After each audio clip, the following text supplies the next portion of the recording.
Yesterday, Joe, coronavirus is becoming basically the universal story across the board. Well, it is becoming the universal story. I think people in America are slowly but surely waking up to the real concerns they need to have, especially for their parents, for their grandparents, for people of certain ages, for people with underlying health conditions. What's really concerning me, though, Mika, right now is, especially because of the Dow drop yesterday, you actually have people running around on television saying that the coronavirus is a hoax, that it's just like impeachment, that it's just like the Mueller report.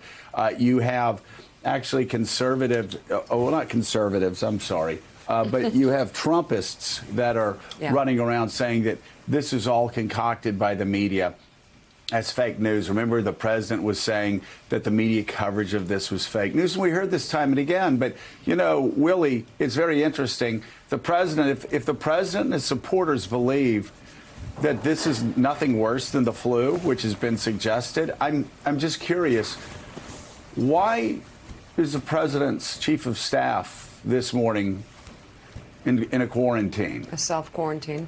Why is Ted Cruz going to be in a self-quarantine for 14 days? Because if I'm with you in the same room and you have the flu and you go, I got to go home, have the flu, I go, oh, that's too bad. And I keep working, right? But they now, because they understand, as Ted Cruz said, please understand how important this is, how serious this is, follow science, follow medical advice. They self-quarantine. Why was somebody on Air Force One yesterday from Congress on the plane, and the second he gets a call and finds out that he had exposure, just mere exposure to the coronavirus, they immediately whisked him to a part of Air Force One and basically shut him off in a room. And now he's self-quarantined as well. Willie, they can say it's just like the flu. They can say it's a hoax. But I'm just curious, why doesn't the president, if he really believes that, why doesn't he have his chief of staff come in and sit down and brief him today? Brand new chief. Why doesn't he call Ted Cruz and tell Ted to come on up and come in his office today and have a talk with him? Sit in for an hour or two and maybe work through some of these things. Maybe they can be in a small, contained office. You know why? Because Donald Trump understands it's not the flu. He understands that this is an epidemic. Some people are calling it a pandemic. And unless we take those safe precautions that some of Donald Trump supporters are suggesting we don't take, then our health care system is going to look like the stock market looked like yesterday. And a lot of senior citizens, be they Republicans or Democrats, are going to get infected and they're going to die.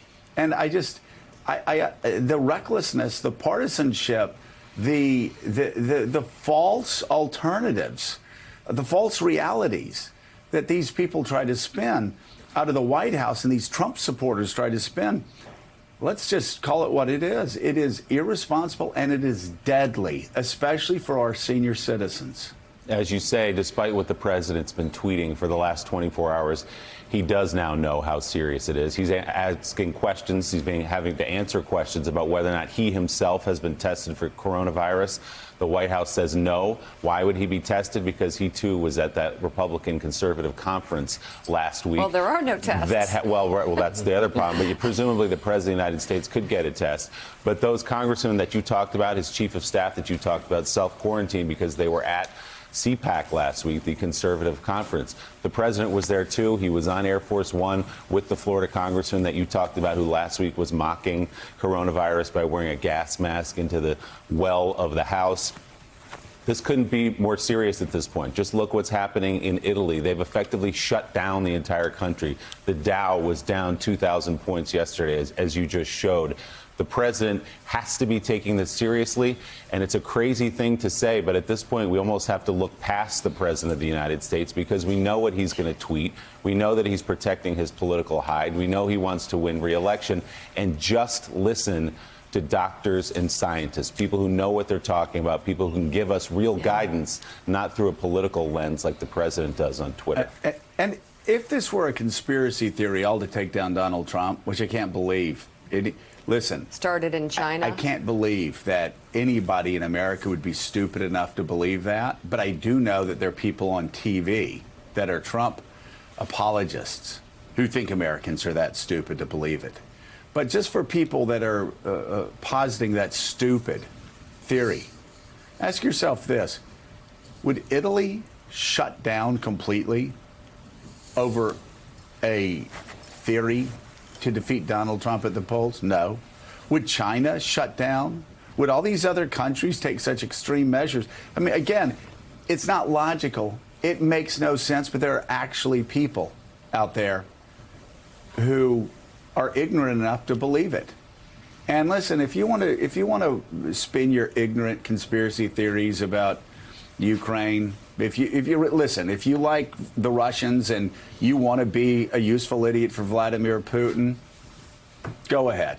Knock yourself out. That's up to you. I mean, I would question my patriotism if I did that. But if you don't mind being a useful idiot for Vladimir Putin, you can do that. But here's the problem with this conspiracy theory. Your parents, your grandparents, seniors that you love, that you go to church with, seniors that you love, that you know, that you've known growing up, you put them at risk unless you treat this for what it is. And this is a health epidemic that many are already calling an international pandemic. Do you know what happens in international pandemics? Millions and millions of people die. In 1918, 1919, 50 million people died because they didn't handle it the right way, because they didn't quarantine, because they didn't take the steps we're just now beginning to take, which we should have started a month ago. Joe, you got countries doing drive-by testing. What are we doing? Nothing. People are walking into ERs. Well, people are trying to figure out whether they should go to the hospital because it's dangerous to do so. So let's talk about that, Willie. It's unbelievable. And at St. John's Hospital in the Rockaways, one person walks in that's infected. And because we don't have anything set up like Italy or South Korea where they have drive-by tests, one person walks into an ER room and basically shuts it down. 40 doctors, nurses, healthcare providers have to self-quarantine because they're exposed to this one person with a coronavirus that walks in. Do you think we have any planning like that? The greatest country on the face of the earth? No. We are so far behind on this because we have a president who has been denying for a month that this was anything serious. He thought he could just say, "I've been tough." How many cases we have? So that we shouldn't even use that number. Yeah. Yeah, I mean, isn't that amazing, Willie, that yesterday he said, oh, well, the flu, you only have like so and so many cases every year, and we only have 500 in this country. Well, because we haven't had the tests, because he botched it up. So we aren't getting the facility. It's so dangerous. Yeah, those numbers don't begin to tell the story. That number of states probably doesn't begin to tell the story. We had a chance. There's reporting from Politico and others this morning that 2 months ago, the World Health Organization was distributing a test, and the United States was one of the few developing countries that refused to accept that test. We could have been way ahead of this. There have been many mistakes made along the way, but we are where we are.